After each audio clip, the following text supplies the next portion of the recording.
30 दिसंबर 2006 Baghdad time के मुताबिक 6 बजे ऐसा क्या हुआ था कि पूरी दुनिया में कोहराम मच गया था। 13 दिसंबर 2003 को अमेरिकी सेना ने किसको गिरफ्तार किया था? सवाल ये भी पैदा होता है कि किस जुर्म में गिरफ्तार किया। आइए सारी बातें विस्तार के साथ में जानते हैं। दोस्तों, इस वक्त पूरी दुनिया में 50 से भी ज्यादा मुस्लिम देश मौजूद हैं। इन सभी देशों की जमीन पर वक्त वक्त पर अच्छे बुरे बड़े छोटे हर तरह के लीडर पैदा होते रहे हैं। This is the actual footage of what is one of the most notorious events of Saddam's reign.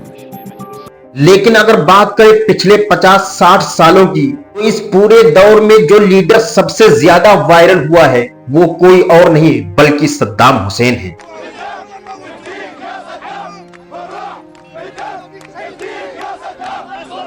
वही सद्दाम हुसैन है जिन्होंने बहुत टाइम तक इराक देश के ऊपर राज की, लेकिन अमेरिका की तरफ से सद्दाम हुसैन के ऊपर बड़े बड़े इल्जाम लगाए गए, जिसकी वजह से पहले जंग हुई, बाद में सद्दाम हुसैन की गिरफ्तारी हुई।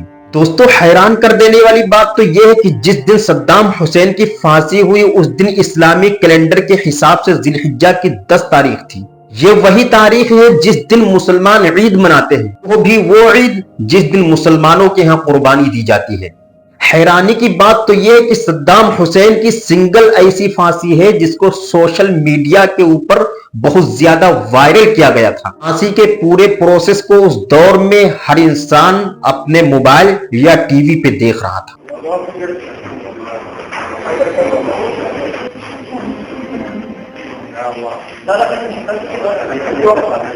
सद्दाम को फांसी से पहले जेल में कैद किया गया था तो उनकी सुरक्षा के लिए 12 स्पेशल कमांडो तैनात किए गए थे। 12 ऐसे स्पेशल कमांडो थे जिनको अलग अलग फौजों से सिलेक्ट किया गया था। ये सारे के सारे कमांडो अपने डिपार्टमेंट के एक्सपर्ट थे।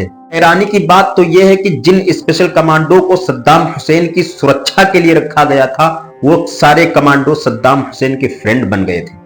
उन 12 कमांडो में से एक ने सद्दाम के ऊपर एक किताब लिखी, इसके अंदर ऐसे ऐसे खुलासे किए जिससे सारी दुनिया हिल गई थी, क्योंकि उस किताब के अंदर सद्दाम हुसैन के बारे में ऐसी ऐसी बातें लिखी गई हैं जिससे सारी दुनिया अनजान थी। किताब के राइटर ने लिखा है कि जिस टाइम सद्दाम हुसैन को फांसी के लिए जल्लादों के हवाले किया जा रहा था उस टाइम सारे कमांडो के आंखों में आंसू जारी थे। सारे कमांडोज बुरी तरह रो रहे थे। राइटर ने अपने साथी एडम का हवाला देते हुए लिखा है कि सद्दाम को हमने जालिम और कातिल के तौर पर कभी नहीं देखा। सद्दाम का आखिरी टाइम पर जो व्यवहार था वो बहुत ही ज्यादा नरम था। सद्दाम को मीठा बहुत ज्यादा पसंद था। सद्दाम को जो फांसी के लिए ले जाया जा रहा था तो आखिरी वक्त में सद्दाम ने कहा मुझे पहनने के लिए एक कोट चाहिए। जब उनसे पूछा गया कि आपको कोट क्यों चाहिए, सद्दाम ने कहा कि आज सर्दी बहुत है, हो सकता है जब मुझे फांसी के लिए ले जाया जाए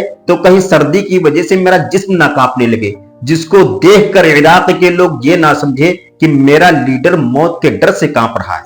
जिस दिन फांसी थी सद्दाम सुबह उठ के सबसे पहले नमाज पढ़ते हैं, उसके बाद नाश्ता करते हैं, फिर फांसी का इंतजार करते बैठ जाते हैं। उसी बीच कुरान पाक की तिलावत करने लगते हैं। किताब के राइटर ने यह भी लिखा है कि सद्दाम हुसैन फांसी से पहले मुस्कुरा रहे थे।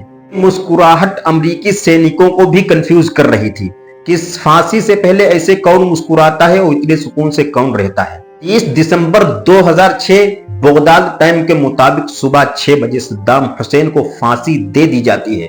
फांसी हो जाने के बाद सद्दाम हुसैन की बॉडी को एक फौजी हेलीकॉप्टर की मदद से सद्दाम हुसैन के घर पहुंचा दी जाती है।